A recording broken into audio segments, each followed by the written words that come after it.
I think the best way to prove your value is to work, is to learn, is to absorb, to be a sponge. You always want to outwork your potential.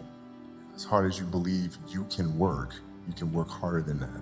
Imagine you wake up at 3, you train at 4, 4 to 6, come home, breakfast, relax, so. Now you're back at it again, 9 to 11, right? You relax, and now all of a sudden you're back at it again, 2 to 4, and now you're back at it again, 7 to 9.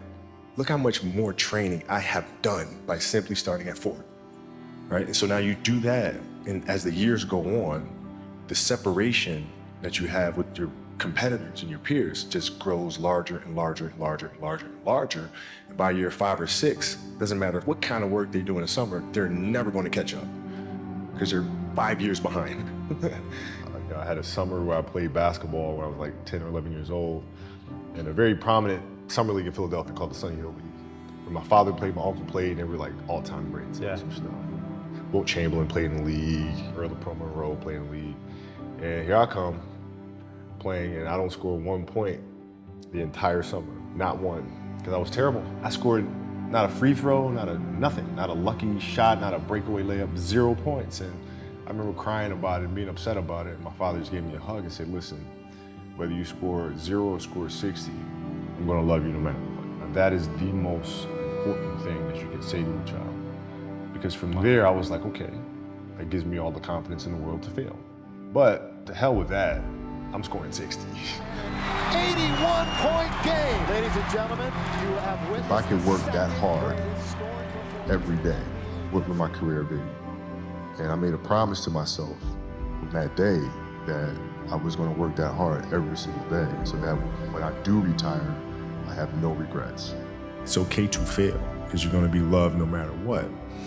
And that doesn't just mean basketball. That means anything in life. That means writing. That means being an entrepreneur. That means having the confidence to go for it. Things come and go.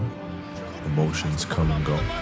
The important thing is to accept them all, to embrace them all, and then you can choose to do with them what you want versus being controlled by emotion.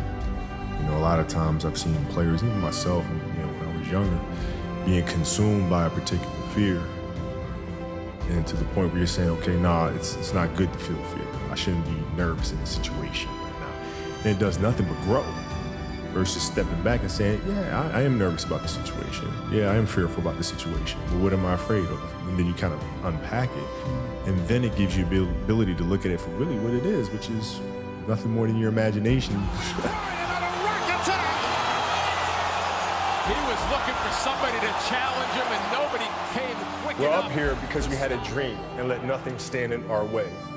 If anything tried to bring us down, we used it to make us stronger. We were never satisfied, never finished, will never be retired. What can I say? Mamba out.